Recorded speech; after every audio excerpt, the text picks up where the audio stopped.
Episode की शुरुआत में हम देखते हैं रॉज को होश आता है और वो देखता है ये बंदा तो फोनिक्स है और उन सभी लोगों को बहुत बहुत कॉन्ग्रेचुलेशन जिन्होंने पिछले वीडियो में सही जवाब दिया था। वो बंदा फोनिक्स को देख के डर जाता है और कहता है एसेसिनेशन ग्रुप का मेंबर यहाँ पे क्या कर रहा है, आखिर ये कैसे पॉसिबल है। वो बंदा कहता है आपसे ज़रूर कोई मिसअंडरस्टैंडिंग हो गई है, मैं तो बस इस जंगली बच्चे को कुछ सिखा रहा था। फोनिक्स उससे कहता है एक फाइटर होने के नाते जिसके पास वॉर स्पिरिट भी है, तुमने सिर्फ इसे बुली नहीं किया है, तुमने इसे मारने की भी कोशिश की है। नेशनल वॉर हीरो होने के नाते मैं तुम्हारा हीरो स्टेटस तुमसे छीनता हूँ और मैं तुम्हारी वॉर स्पिरिट को भी ख़त्म कर दूंगा। इधर हमें फोनिक्स के वॉर स्पिरिट को दिखाया जाता है जो कि एक बड़ा सा फोनिक्स होता है, फायर फोनिक्स।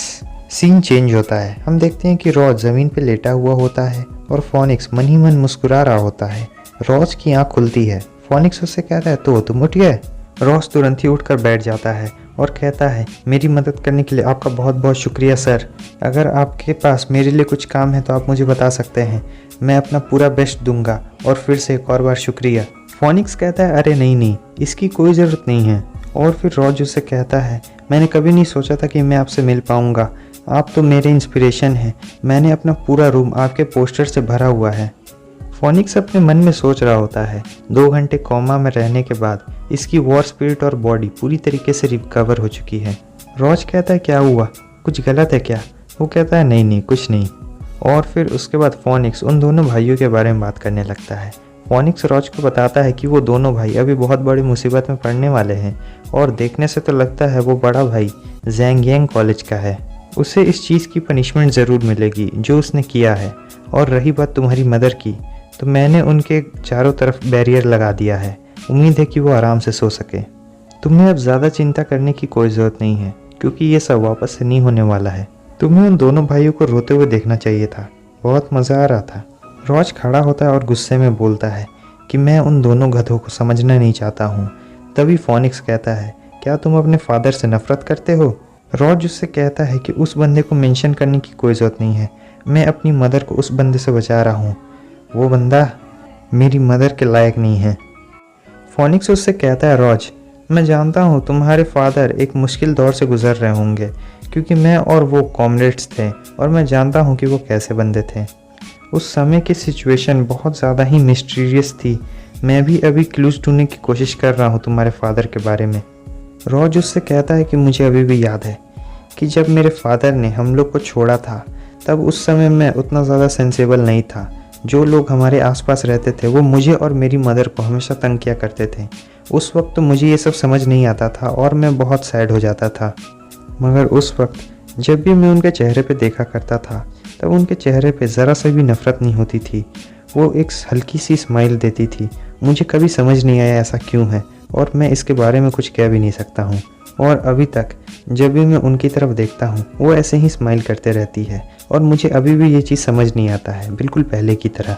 जैसे जैसे मैं बड़ा हुआ उन लोगों ने मुझे तंग करना बंद कर दिया, उन लोगों ने मुझे मारना शुरू कर दिया। मैं उस समय उन लोगों को नहीं मार पाता था क्योंकि वो लोग बहुत सारे थे, इसलिए मैं वहाँ से भाग जाया करता था। उसके बाद मुझे पता चला कि मेरी बॉडी में कुछ वो चीज़ है जिसे स्पिरिट कहते हैं और वो लोग फिर मुझे मार नहीं पाते थे, मैं उन्हें उस स्पिरिट से डरा के भगा दिया करता था। और इस तरह से मैं बड़ा हुआ। मैं अपनी मॉम को बचाने की पूरी कोशिश करता था और ये भी कि उन्हें उस आदमी की याद ना आए, और इसी तरह से मैं हमेशा शांत रहा करता था। मैं खुद से अकेला ही खेलता था और इस तरह से मैं अकेला ही बड़ा हुआ। मुझे इससे फ़र्क नहीं पड़ता कि वो एक धोखेबाज थे, मैं उनसे नफ़रत इसलिए करता हूँ क्योंकि वो एक अच्छे पिता नहीं थे। फोनिक्स उससे कहता है रॉज मुझ पर भरोसा रखो, तुम्हारे फादर तुमसे बहुत ज़्यादा प्यार करते थे, किसी और से भी बहुत ज़्यादा, या फिर अगर तुम चाहो तो तुम इसे खुद से कंफर्म कर सकते हो। रॉज कहता है क्या खुद से कंफर्म कर लूँ, आखिर इसका क्या मतलब है? फोनिक्स उससे कहता है लॉगी कॉलेज, क्या तुमने इसका नाम सुना है? लॉगी कॉलेज, लॉ की कॉलेज नहीं, गलत मत समझना। उसके बाद हमें इस कॉलेज के बारे में थोड़ा सा ज्ञान दिया जाता है कि ये कॉलेज पूरे क्रिमिनल से भरा पड़ा है और ये कॉलेज किसी भी कंट्री के अंदर नहीं आता है, यानी ये पूरा फ्रीडम है इस कॉलेज को। इस कॉलेज के अपने रूल्स एंड रेगुलेशंस हैं, लेकिन यहाँ पर बहुत ताकतवर लोग भी होते हैं।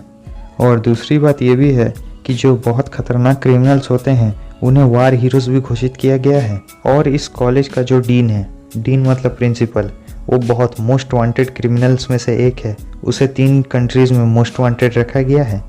ये कॉलेज पूरी तरीके से इंडिपेंडेंट है और बस वही सब। और फिर फोनिक्स उससे कहता है तुम्हारे फादर भी वहीं से आए थे, क्योंकि तुम नेशनल कॉलेज में नहीं जा सकते हो तो क्या तुम वहाँ पर। वो कहने लगता है हाँ मैं वहाँ पर ज़रूर जाना चाहूँगा। रॉज काफ़ी खुश हो जाता है और फोनिक्स से कहता है तुम्हारा यही मतलब है ना कि मैं लॉगी कॉलेज में एक्सेप्ट हो सकता हूँ। मेरे पास एक चांस है कि मैं यहाँ से बाहर निकल सकता हूँ और दूसरी जगह पर जा सकता हूँ, क्यों, और मैं दूसरों की तरह पढ़ भी सकता हूँ। मैं करूँगा, मैं इसे ज़रूर करूँगा। ये उस आदमी के लिए बिल्कुल नहीं है। मैं अपनी और अपनी मॉम की किस्मत को बदलना चाहता हूँ। फोनिक्स उससे मुस्कुराते हुए कहता है ठीक है, अगर ऐसी बात है तो तुम्हें कल सुबह ही निकलना होगा, क्योंकि मैंने सुना है कि कल लॉगी कॉलेज के रजिस्ट्रेशन की डेडलाइन है। रॉज उससे कहता है कल सुबह, मगर मॉम। फोनिक्स उससे कहता है कि तुम उसकी चिंता बिल्कुल मत करो, मैं उन्हें समझा दूंगा। अब तुम्हें जल्दी से घर जाके अपने सामान की तैयारी करनी चाहिए। इधर रॉज काफ़ी खुश होता है और कहता है ठीक है, मैं आज रात ही तैयार हो जाता हूँ कल सुबह निकलने के लिए। इधर फोनिक्स रॉज की आंखों में देखता है और अपने मन में सोच रहा होता है कि इसकी आंखें साफ साफ ये बता रही हैं कि ये अपनी किस्मत को बदलना चाहता है। सीन चेंज होता है और अब अगला दिन आ चुका होता है। हमें एक बस को दिखाया जाता है जो कि लॉगी कॉलेज की तरफ जा रही होती है। वो एक डेजर्ट जैसी जगह होती है। ली उतरता है और कहता है क्या ये है लॉगी कॉलेज? क्या ऐसी जगह पे कोई कॉलेज हो भी सकता है? हम देखते हैं उसके साथ उसका एक फ्रेंड भी आया हुआ होता है जिसका नाम है शाओ जूजी, और वो बहुत ज़्यादा एक्साइटेड होता है। रोज उससे कहता है कि प्लीज़ तुम मुझे आगे भी ऐसे ही गाइड करते रहना। ये जो शाओ जूजी है ये फोनिक्स ने उसे दिया हुआ होता है और ये फोनिक्स का बहुत अच्छा दोस्त है। रोज मैप निकाल के देखता है और कहता है ये मैप जो यांग ने मुझे दिया है ये अनक्लियर है, मगर कोई दिक्कत नहीं है। अगर मैं जल्दी ही यहाँ से नहीं गया तो मैं मारा जाऊँगा, क्योंकि वहाँ पे गर्मी बहुत तेज़ होती है। अब हमें 3 घंटे बाद के सीन को दिखाया जाता है। रोज आगे आगे चल रहा होता है और जो भी छोटे मोटे कीड़े मकोड़े उसके सामने आते हैं वो उन्हें मार देता है। रोज काफ़ी गुस्सा हो रहा होता है और वो ज़ोर ज़ोर से चिल्ला रहा होता है तुम चीटर बंदे कहीं के, तुमने मुझसे झूठ बोला। मैंने इस मैप को पूरा फॉलो किया लेकिन मुझे अभी तक वो जगह नहीं मिली। और फिर हम देखते हैं कि उन दोनों की हालत बहुत ख़राब होती है उस गर्मी से और उन्हें प्यास भी लगी हुई होती है। तभी रोज को आगे एक छोटा सा घर दिखाई देता है और वो कहता है क्या यही है लॉगी कॉलेज? नहीं ये नहीं हो सकता है, ये तो बहुत छोटा है। हो सकता है मुझे गर्मी की वजह से ऐसा लग रहा हो, लेकिन कोई बात नहीं, फिर भी मुझे वहाँ पर एक बार जाके ज़रूर देखना चाहिए। उसके बाद वो उस घर की तरफ आगे बढ़ने लगता है और फिर हमें आधे घंटे बाद का सीन दिखाया जाता है। रोज वहाँ पहुँचता है तो वो काफ़ी शॉक होता है क्योंकि वहाँ पर एक ग्रैनी होती है जो कि बैठ के स्वेटर बुन रही होती है। रोज धीरे से कहता है क्या मुझे ऐसा कहना चाहिए कि ग्रैनी आप इतनी धूप में बैठ के स्वेटर क्यों बुन रही हैं? अरे नहीं, मुझे ऐसा नहीं पूछना चाहिए। मुझे ये पूछना चाहिए कि लॉगी यूनिवर्सिटी कहाँ पर है, क्योंकि मुझे वहाँ पर रजिस्ट्रेशन करवाना है। वो ग्रैनी कहती है कि तुम वहाँ पर क्यों जाना चाहते हो, क्या तुम पढ़ना चाहते हो? रॉज उनसे कहता है कि मुझे इसका कोई आइडिया नहीं है, मुझे ली युवांग ने नॉमिनेट किया है और मैं इस अपॉर्चुनिटी का बहुत लंबे समय से इंतज़ार कर रहा था। ये मुझे बदलने का मौका देगी।